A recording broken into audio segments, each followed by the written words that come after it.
Today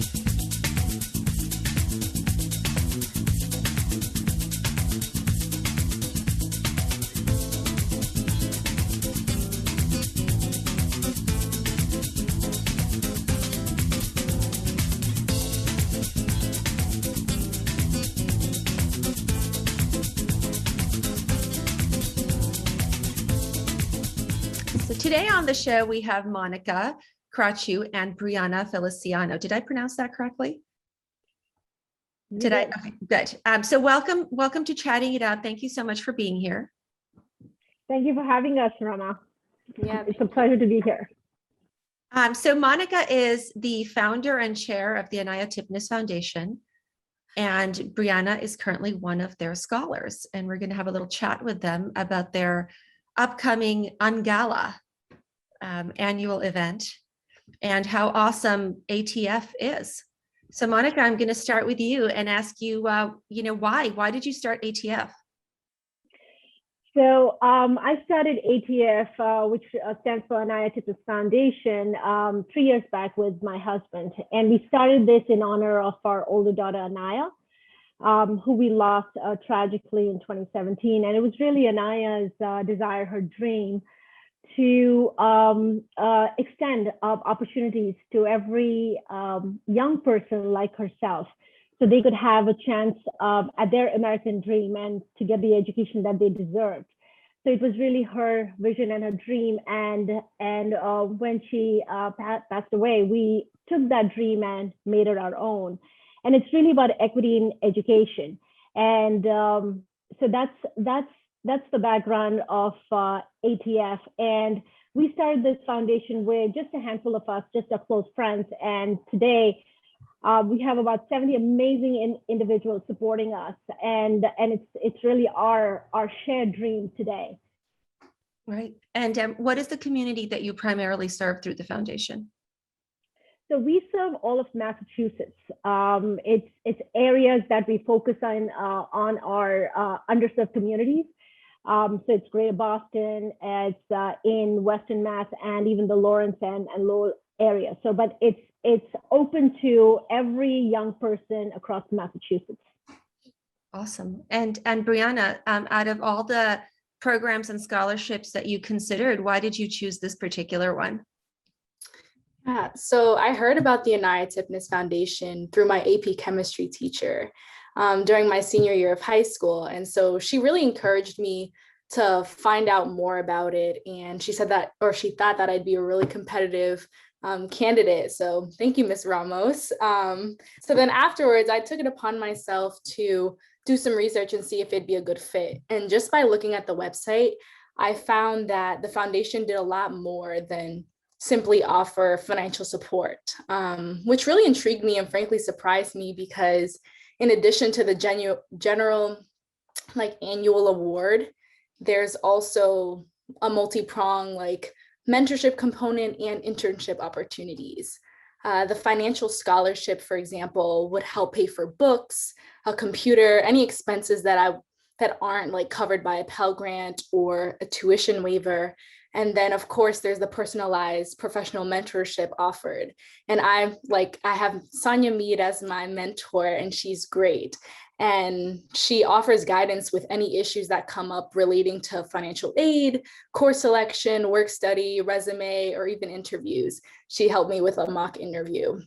And additionally, we're also paired with a student peer mentor, which we can have as a confidant, someone we can go to for emotional support or any issues that we're having socially that we might not exactly want to go to an adult to.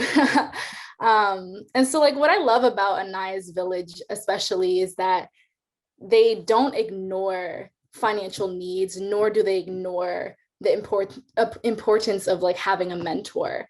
And then on top of all of that, they also give us internship opportunities. And someone who's going into the STEM field, internships are super important. In fact, they're crucial. And as I mentioned, I'm a scholar right now, and I'm at Tufts University, and I'm studying engineering. And so this is really a way for me to get a foot in the door and get the support that I need to build my resume, my network, and get gainfully employed straight out of college. That sounds awesome. And as a fellow STEM woman, shout out to you. Need more women in STEM, so that's fabulous.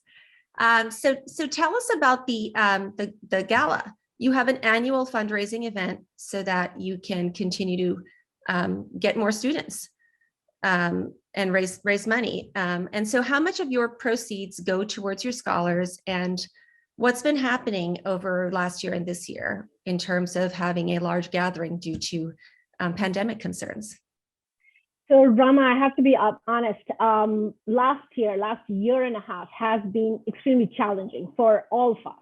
And particularly for a foundation like ours, which is small, it's grassroots, raising funds has been very challenging. So we were actually planning to meet in person tomorrow, which is August 20th. And the idea was to bring our community together, but also raise funds. Unfortunately, with Delta variant numbers rising, we really wanted to put the health and welfare of our community as the focus.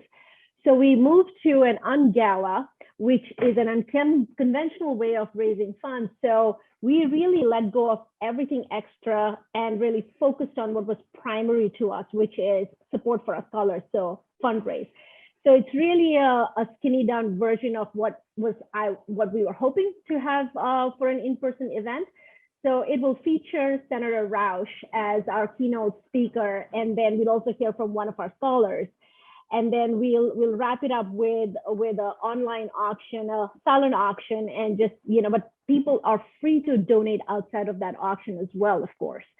And one thing I will really highlight is we are a 100% voluntary driven organization. Everybody's a volunteer. We don't get paid. No one gets paid. So 100% of our proceeds really goes directly to our scholars. That was something that we were very, very particular about. So we really encourage everybody to check us out, see our scholars, and I can't stop smiling when Brianna is speaking. I'm just so proud of her, and all that she does every day. So we really welcome everybody to come and see us and donate and support our scholars. So really looking forward to having a successful event. Wow, that's a lot of information. So let me get this straight. So 100% of your proceeds goes towards your scholars, towards funding your scholarship program. None of your mentors, peer mentors, or board members get paid any kind of fee to be part of the organization. It's all volunteer. Absolutely. And how many scholars do you have this year? We have 26, so that's another reason that we have to raise funds. So we have 26 scholars this year, and we've just had incredible growth. We started with one scholar in 2018, more than doubled. We had 5 the next year, and then we again more than doubled. We had 11, and this year we have 26 scholars. So we really need to come together to support our scholars as the cost of education just skyrockets. It absolutely outstrips inflation as well. So we really have to come together and make sure every young person who wants to go to college has that opportunity to be able to do that. Yeah, really looking forward to the community really coming together and to be able to support our generation here. And for this year's program, you had Massachusetts Representative Roush giving the keynote.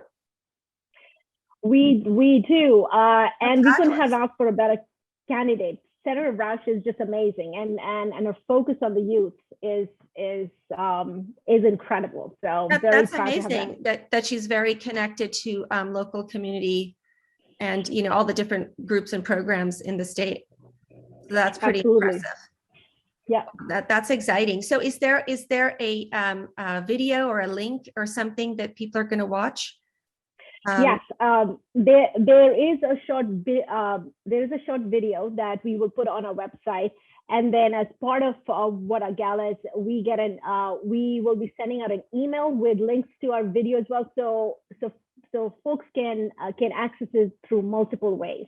But it will be on our website, and we encourage everybody to go and watch it. And what's the website link? It's www.anayafoundation.org. So once you click on it, you should be able to navigate and get to the videos very quickly. Great. Awesome. That sounds very exciting. Let me see. That's a lot of really amazing information that you've given us. So what else? What else haven't I asked you yet? What are your goals for 2021, 2022? So our goals always are making sure that our students, our scholars succeed. So this is incredibly important. So helping them not only transition, but also thrive, because this year will be fairly tricky with students being virtual for about a year and a half. Right. So people are going to go in, because we're also concerned about their safety and just well-being. So we'll have a lot of focus on that. In addition to that, we will be expanding our network of supporters, and this is particularly about internships. So we will be reaching out to a lot more companies and organizations to be able to host our scholars in next summer. So that will definitely be our focus. And a third thing I would say is expand our reach.